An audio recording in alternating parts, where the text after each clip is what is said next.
बिस्मिल्लाहिर्रहमानिर्रहीम, अस्सलाम वालेकुम। आर्टिफिशियल इंटेलिजेंस, इसमें हमारा तालीमी निज़ाम का मुस्तक़बिल क्या है, तरक्की या तबाही? ये ख्याल इसलिए मेरे जहन में आया कि अमेरिका की एक मशहूर यूनिवर्सिटी है, university of California Los Angeles. इसमें ग्रेजुएशन की एक तकरीब अपने अरूज पर थी कि अचानक एक तालिब ने सबको हैरान कर दिया। उसने अपना लैपटॉप खोला और बड़ी स्क्रीन पर चैट जीपीटी का इंटरफेस दिखाते हुए बड़े फ़ख्र के साथ ऐलान किया कि मैंने अपने तमाम इम्तहानात और प्रोजेक्ट्स इसकी मदद से पास किए हैं।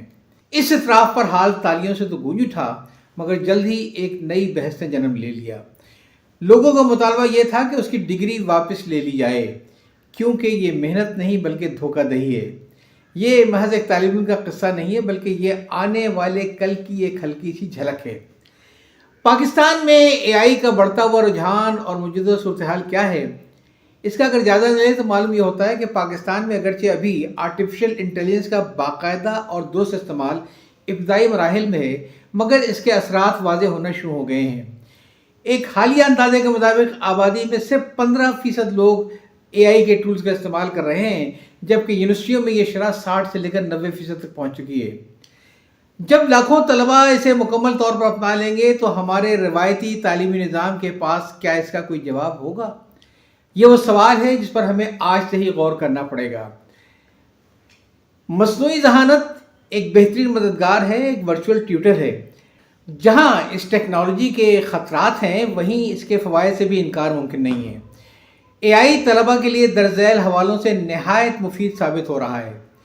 ये पेचीदा असबाब को इंतहाई सादा ज़बान में समझाने की सलाहियत रखता है। नोट्स की तैयारी और तहकीक यानी रिसर्च के काम को ये कई गुना ज़्यादा तेज़ कर देता है। उर्दू बोलने वाले तलबा के लिए अपनी अंग्रेज़ी बेहतर करने का ये बेहतरीन ज़रिया है। ख़ास तौर पर पाकिस्तान के उन इलाकों में जहाँ असातिज़ा की कमी है, वहाँ ये एक वर्चुअल ट्यूटर के किरदार को अदा कर रहा है। लेकिन तख्लीकी सलाहियतों का ज़वाल और उसके मुमकिन ख़तरात भी हैं। इस सिक्के का दूसरा रुख इंतहाई भयानक साबित हो सकता है।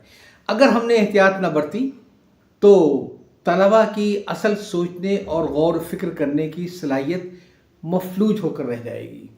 तख्लीकी सलाहियत, क्रिएटिविटी दम तोड़ देगी और कॉपी पेस्ट का कल्चर जड़ पकड़ लेगा। इम्तहानात में नकल और धोखाधड़ी एक आम सी आदत बन जाएगी, जिससे तालीमी डिग्रियों की कदर कीमत ख़त्म होकर रह जाएगी।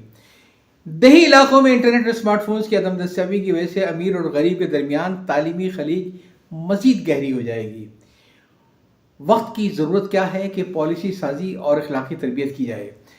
अब हमें एक कौम के तौर पर अहम फैसले करने होंगे।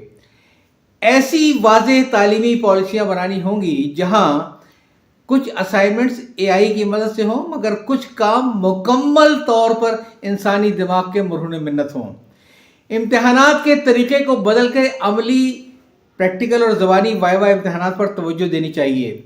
असातिज़ा को खुद एआई के टूल्स की तरबियत देनी चाहिए ताकि वो तलबा की बेहतर रहनुमाई कर सकें।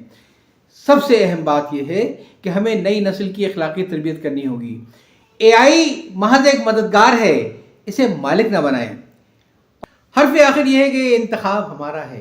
तालीम का असल मकसद एक कागज़ का टुकड़ा या एक डिग्री हासिल करना नहीं है, बल्कि एक सोचने वाला, तख्लीक करने वाला और ज़िम्मेदार इंसान बनना है। आज एआई हमारा बेहतरीन साथी बन सकता है, मगर शर्त यह है कि रहनुमाई की बागडोर हमारे अपने हाथ में हो। पाकिस्तान के नौजवानों और पॉलिसी साजों, अब वक्त आ गया है कि हम फैसला करें। क्या हमें एआई को अपना गुलाम बनाना है या उसका गुलाम बनना है? फैसला आज का है, लेकिन इसके असरात हमारी आने वाली नस्लों के मुस्तक़बिल पर होंगे। सोचिए। इजाज़त चाहता हूँ। अल्लाह हाफ़िज़।